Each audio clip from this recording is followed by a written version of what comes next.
Eu vou fazer uma reflexão com vocês aqui a respeito da palhaçada que virou esse Congresso brasileiro, essa política brasileira em geral.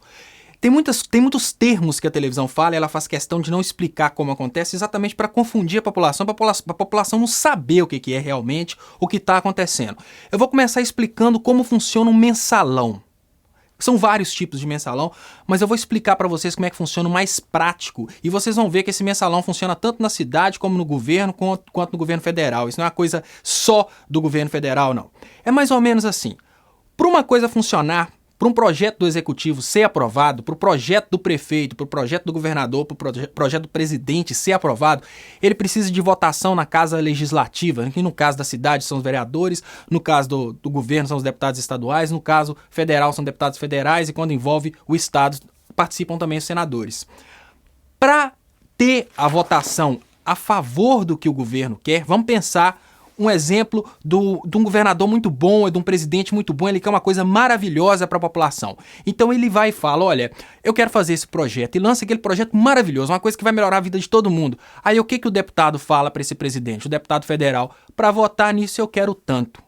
Então, esse processo de mensalão é uma coisa que está intrínseca na política brasileira, é um problema da política brasileira, porque não tem jeito de um governo, de um executivo, por melhor que seja prefeito, seja governador, seja presidente, seja o melhor do mundo, não tem possibilidade dele governar sem a permissão do legislativo, mas para ele ter a permissão do legislativo ele tem que pagar. Então é aquele cara que você coloca no poder, você vota no cara, para o cara te representar, ele não está te representando, ele está vendendo voto. Então é assim que funciona o mensalão. Quando a televisão falar de mensalão e você não entender, é porque ela não quer que você entenda, ela não quer que você entenda o que está acontecendo. O que acontece é isso, aquele safado daquele cara legislativo tá lá e ele não tá lá para votar no que ele acha que é certo, ele tá lá para leiloar o voto dele e votar naquilo que o prefeito, o governador ou então o presidente vai pagar.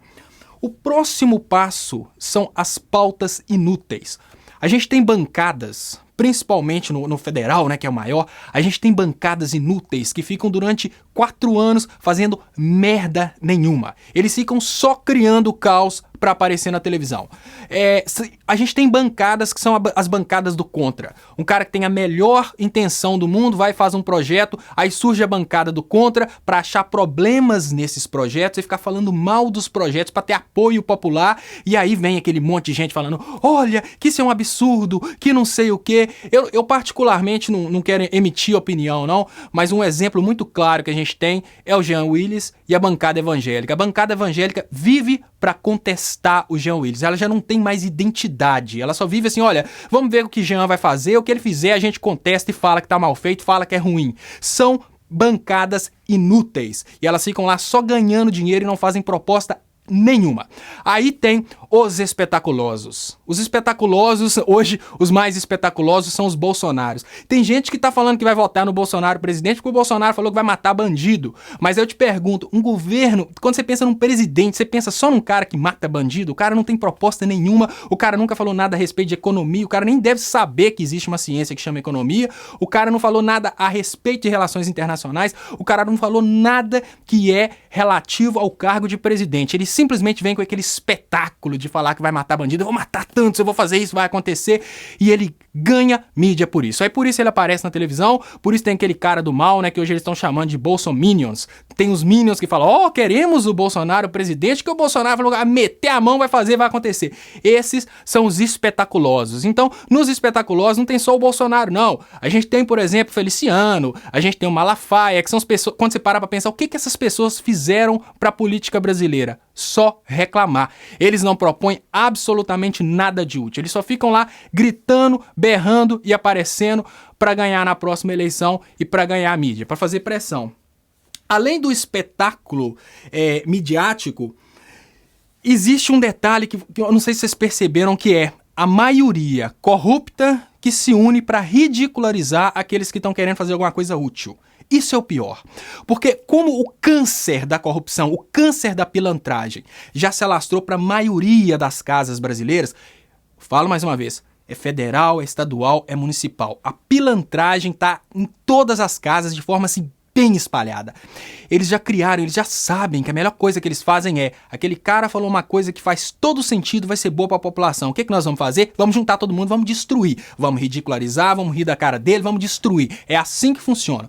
Então, Quando um cara vem com um projeto que faz sentido, um projeto que vai ter, digamos que valor popular, mas não vai dar caixa 2, ele é destruído pela Casa Legislativa. Então quando você vê aquele cara que está sempre sendo criticado, é aquele que está falando as coisas que fazem mais sentido.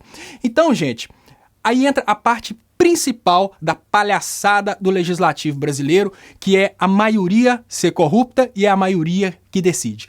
Não há de se esperar solução de uma casa que vota para ela mesma.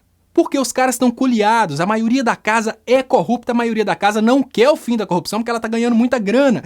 Então não adianta a gente ficar iludido, ficar pensando assim, olha, os deputados vão descobrir porque a Polícia Federal vai investigar. Quem manda na Polícia Federal é o governo, gente. A Polícia Federal não tem autonomia, não. Isso é ilusão de pensar que um cara da Polícia Federal vai poder chegar e prender, por exemplo, um cara do PMDB, um cara do PSDB, sendo que os caras têm as maiorias, a maioria legislativa nas casas legislativas federais, gente. Isso é ilusão. Então, não adianta esperar solução advinda do judiciário, porque quem está controlando a grana, ou seja, quem tem condição de pagar a propina hoje, são os corruptos. Não adianta esperar que os corruptos se coloquem na cadeia. Então, essa palhaçada que tá espalhada nas casas brasileiras, ela só é resolvida com a educação da população.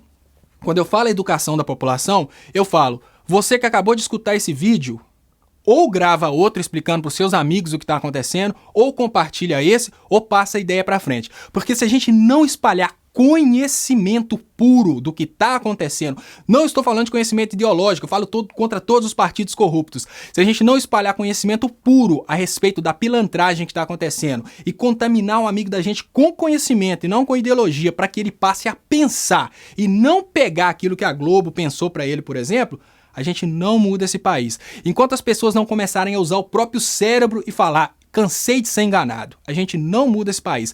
Passe a ideia para frente, passe o vídeo para frente, grave a ideia de novo e passa para frente, mas vamos mudar esse país educando a população. Se a gente educa a população por si só derruba a corrupção.